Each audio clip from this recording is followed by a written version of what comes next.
Oh, hi. Didn't see you there. Just back in the garage working on the Camaro. I just got the pulley off of the front of this. Let me show you what I got here. So this is an LS7 stock pulley. It's really big. Actually, the LS7 uses a different bolt than any other LS motor. They all use a shorter LS, like a shorter bolt to hold this on. And the LS7 uses a much bigger one, a much longer one. And it's not reusable. You're supposed to use it just one time, throw it out. So what I did was I got the ARP version of the bolt that holds it on. Now, when you see the size of that pulley or that damper, you probably think that you need a puller like this, big old puller like this. No, this does not work. You actually need a puller like this. This little baby puller. This is what I pulled it off with, not this one. So anyways, I just got back from a trip to the US and I picked up a whole bunch of parts. Now you'll remember that none of this worked. None of the alternator was hitting over here, and the compressor, the AC compressor, was hitting down over here, so I couldn't, right down this area, so I couldn't use any of the factory stuff, which was quite a blow because I was not expecting to have to spend that kind of money to fix that problem. Now, Holley sells what's called a mid-mount Serpentine system, and it makes everything like more compact and farther in and everything, but it is $3,200 for the base system, and then if there's any extras, you know, obviously it's more money.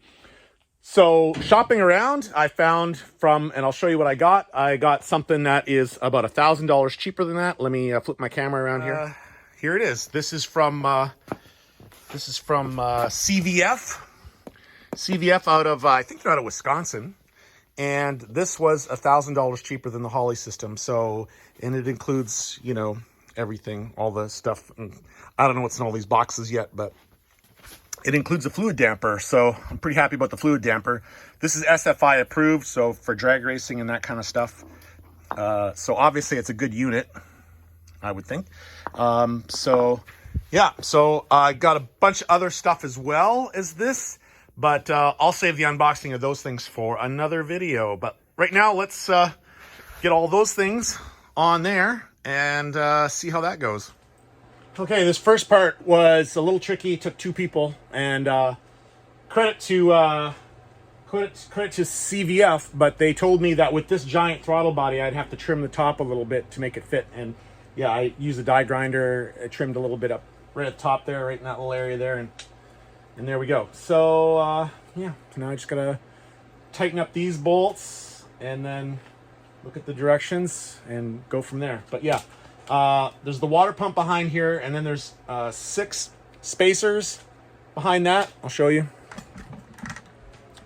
6 spacers. You can see the spacer there and there. There's on both sides, there's spacers. So getting all those spacers and bolts and gaskets and everything all together to put on was a 2-person operation. So I got that done, and now I just gotta tighten up the rest of these.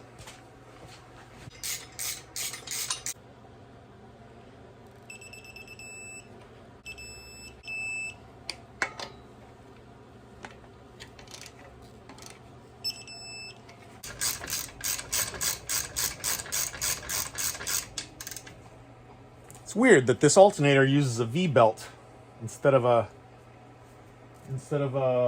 Serpentine belt. Strange. They sent me the wrong one, maybe? Oh, I guess I'll find out when I continue to install it. All right, they tell me next up is this little peanut compressor. Look at this little baby compressor. Well, I guess it does the trick, though. So, I'm not going to complain. It makes this whole thing possible.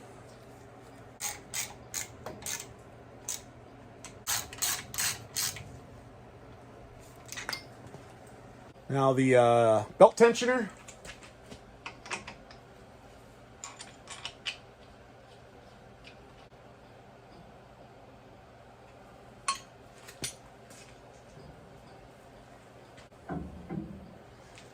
All right, now they're telling me that I need to install the crank pulley with the balancer all at the same time. So here's the fancy aluminum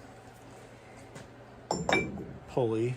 Oh, and I saw in all the boxes that I do have a new pulley for the alternator, so I'll be putting that on too. I don't know why they wouldn't just install that for me, but whatever. I'm gonna use a blue Loctite. Blue? What do I got here? Oh no, this is not the good one. This is not the one I want. Here we go. Medium strength, that's what we want. Medium strength.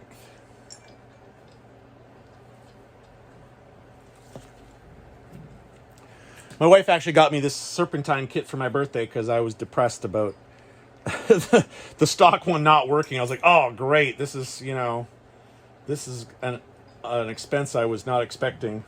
And she got this for my birthday with the caveat that if she got this for my birthday, I had to build a new fence between us and the neighbors. So I don't know if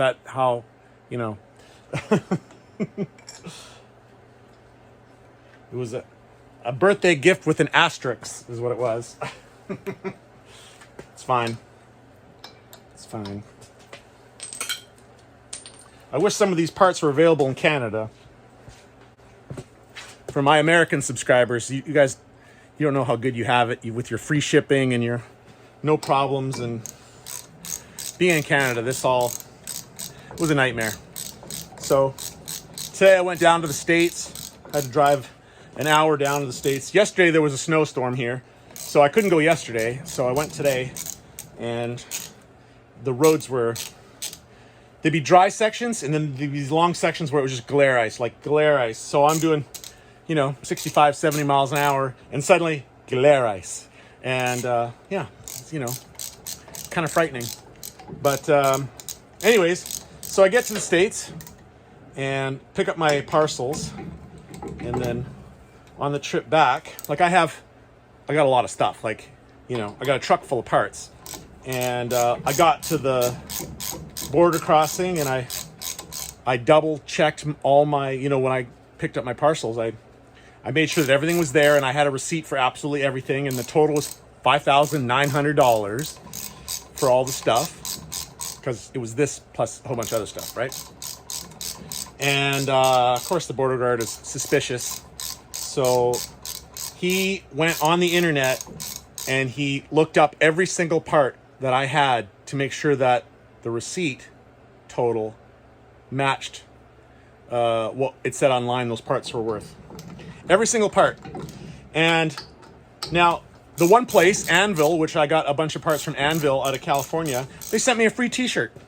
Okay? So they sent me a free $20 t-shirt for spending, thousands of dollars on stuff. Great, cool, awesome, right? The guy at the booth, customs agent, says, did you get any gifts while you were in the States? Along with did you get alcohol? Or you carry more than $10,000? All that stuff. And I said, yeah, I got a free shirt for spending, thousands of dollars on car parts. And he's like, okay. And then he sends me in to pay my tax bill, because I had to pay customs and duties on the $5,905 or whatever it was. And the guy inside said, okay, wait right over there. And they went through my truck. They went through every part, every box. They made sure that everything matched up with the receipts I had. So I had to sit and spin for a while they did that. And then he comes back and he's like, hey, you didn't declare this shirt. And I said, well, I did declare the shirt. I told the guy at the booth that I got the shirt as a gift. And he's like, oh, no, see, even if it's a gift, you have to declare the value of it. So you have to pay taxes on that as well. So, yeah, it's unpleasant. It was very unpleasant going to the border, but I have to do it. I mean, if I get stuff shipped all the way here, oh my God. Well, now you could add a month to your shipping times, if at all. There's a lot of these companies that won't even ship to Canada anymore, because what happens is somebody orders something from the States, it gets shipped to Canada to their door, and there's customs, like there's duties and taxes, and then like UPS charges a brokerage fee. So like you could order a $50 part and have a $50 brokerage fee added to it. So it's suddenly, there's lots of people that are like, no, I'm not taking that shipment, send it back. And there's companies in the States that have now that you can't get stuff shipped. They won't ship to you in Canada. They just won't. So anyways, it's a hassle. Sorry, that's my rant for the day. All right, so that's all bolted together now, and I have to get this on the car. So I did buy a kit for this. So this has all this stuff. So I think I'm using this one, maybe this one. No, one of these. I need to match it up. One of these is the same as, oh, it's this one here. Yeah, so just double checking. Yes, that's the exact one. So now, okay. All right, well, now I'm gonna do that part. So this is the first time I've ever installed a damper that doesn't have a keyway. And as far as I can tell, there is nothing on this to determine whether it goes this way or that way or anything. It all seems to be exactly the same no matter what. And there's no marks. Let's see, is there any marks on here? No, there's no marks on here at all. So I guess there's, okay, well, I guess it just goes on then, right? Just goes on any old way.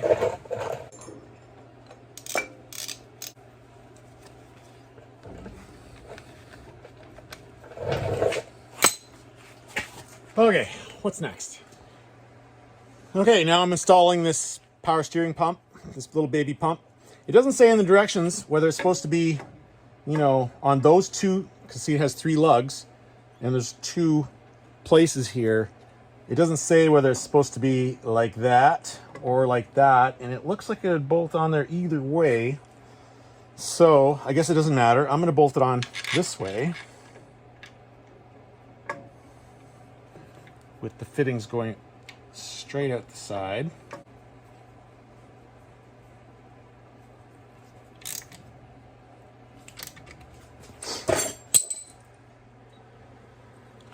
Look at this beautiful billet aluminum water pump pulley. And not only is it gorgeous, but they provide a slick little cover that goes over top of it to cover the bolts. Let's see if I got the right bolt holes. I think so.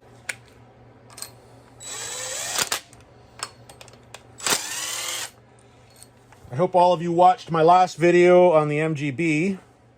I am so thrilled with that livery that I put on it. It looks so good in real life. Hopefully, some of you will come down to Spring Nationals or Nationals and see it in person. That would be great. That'd be very cool. I love it when somebody I don't know comes up to me and it's like, "Hey, I'm one of your subscribers," and then they got questions. I'm not a complex person where I know a lot about a lot, but I do really enjoy talking about racing and cars. I just love it. Sometimes in social situations, you know how it is. You go out with people and none of them are car people and none of them are racing people. And, you know, you start off with a, "Hey, did you catch that last Formula One race?" And like, "No." "Oh, do you watch any kind of car race?" "No, I'm a football guy," or whatever. It's like, I just don't know. I just don't know. I know too much of my brain is thinking about racing and cars. I know that, but it's the thing that makes me happy. So that's what I think about. People that know me know that I don't really, I've stopped. I used to, when I was a long haul truck driver before I started Speed World, I used to listen to NPR. Oh, there's the air compressor, just the right time. I used to listen to National Public Radio, and in Canada I listen to CBC all the time. And you know, it was news. Like, I was just listening to news and stories and stuff all the time. Talk radio, I listen to all that stuff. But I did realize at some point that that stuff just makes me frustrated and angry all the time, because it's stuff that I can't do anything about. And so now I just sort of you know, it's car news and racing news. That's the stuff that I'm thinking about. All right, now I'm installing another idler pulley. This one is not a tensioner pulley. It's just a straight up idler pulley.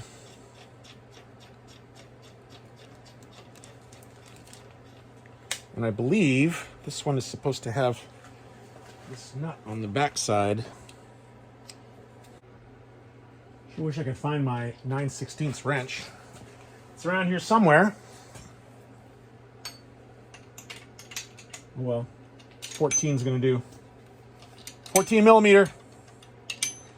I know you Americans, my American friends, my American subscribers, you guys are all into the SAE way of measuring everything, but metric system is so much better.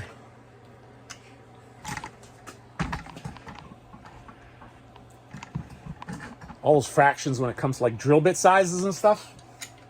I don't know how you do that. Oh man, what I wouldn't give for a ratchet wrench here right now.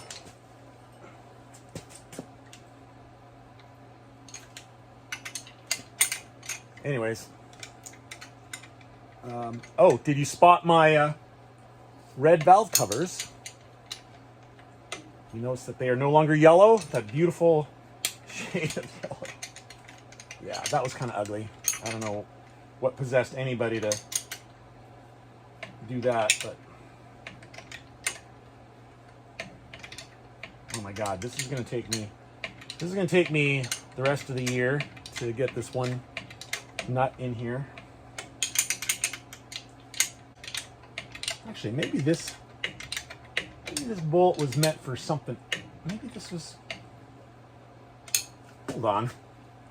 Maybe I was supposed to use this one over there and that one over here. Hold on.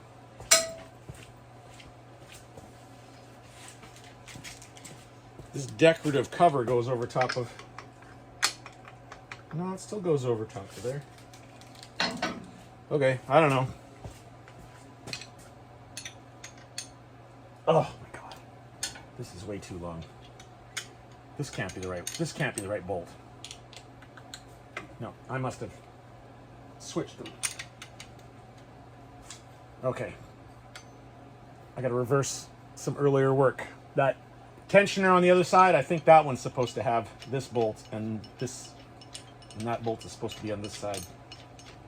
Judging by how far out this bolt sticks on the back side, I'm willing to man up to my mistakes.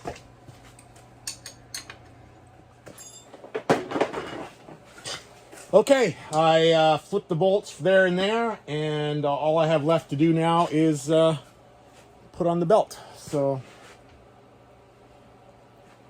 let's hope this works out. I'm going to move this camera a little bit to the side so you can see what I'm doing. It's going to be a tight fit, it looks like. Haha, but it works.